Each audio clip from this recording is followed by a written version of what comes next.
हरि समहित दूसर नहीं, प्रेम पंथ सम पंथ, सदगुरु सम सज्जन नहीं, और गीता सम नहीं ग्रंथ। तो हरि समहित दूसर नहीं, भगवान के सिवाय हमारा भला सोचने वाला और दुनिया में कोई है नहीं। भगवान हमेशा हमारे भले के लिए सोचते हैं। ईश्वर जो भी कुछ चाहता है करता है वो सब हमारे भले के लिए करता है, पर हम प्रमादवश, मोहवश, अज्ञानता के वश होकर के, और यदि कभी भी कुछ हमारे के लिए अरुचिकर अप्रिय होता है तो हम भगवान को दोष देखते हैं कि भगवान ने हमारे साथ ऐसा क्या किया। पर उसके पीछे भी भगवान की ये मंशा होती है कि उसका भला हो। उमा संत के यही बड़ाई, मंद करत जो करत भलाई। यानी कि जो हमारा बुरा करता है वास्तव में वो हमारा भला चाहने वाला है।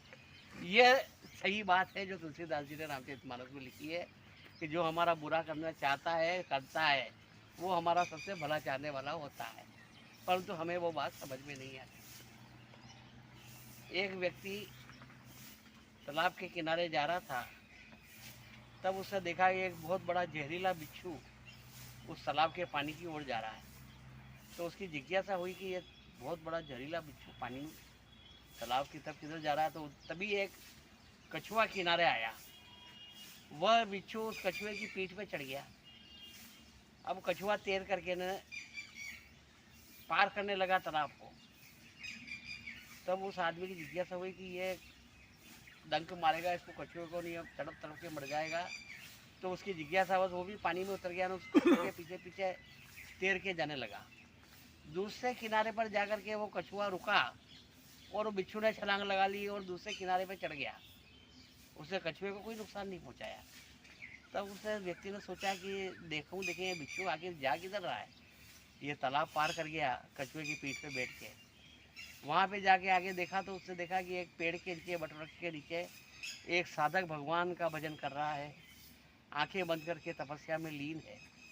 तब उस व्यक्ति ने सोचा अब ये जहरीला बिच्छू जरूर इस आदमी को डंक मारेगा, तो मैं जब से पहले कि ये इसे डंक मारे मेरी लाठी से इसे मैं मार डालूँगा। ये विचार कर ही रहा था और उधर से एक बहुत बड़ा काला जहरीला सांप फन वाला उठा करके उस साधक की ओर आ रहा।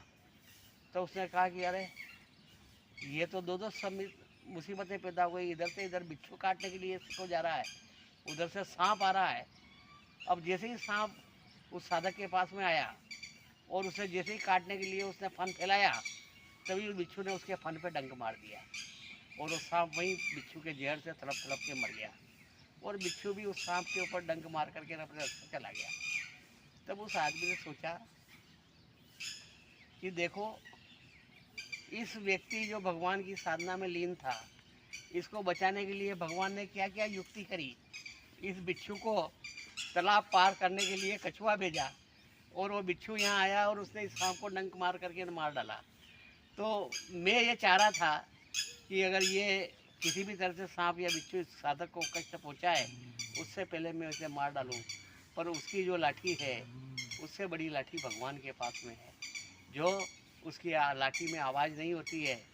और वह सब युक्तियाँ ये करता है कि मेरा भक्त सुरक्षित रहे, उसे किसी प्रकार के सांप बिच्छू से परेशानी न हो। और स्वतः भरण के अनुरूप उन्होंने उस बिच्छू को सांप के पास में भेज दिया और उस सांप से उस भक्त की रक्षा कर दी। तो हम भगवान के ऊपर दोष देते हैं, परंतु भगवान तो हमेशा हमारे भले के लिए न जाने कितने जतन और जुगत करता रहता है और हमें सुरक्षित रहता है। इसलिए हमें भगवान के प्रति शुक्रगुजार होना चाहिए, रोज़ उसका धन्यवाद ज्ञापित करना चाहिए, उनकी प्रार्थना करना चाहिए। और यह सोच करके नहीं कि उन्होंने हमारे साथ में क्या अच्छा किया है, वो सभी अच्छा ही कर रहा है, इसके लिए उन्हें धन्यवाद दें और प्रभु की प्रार्थना हमेशा रोज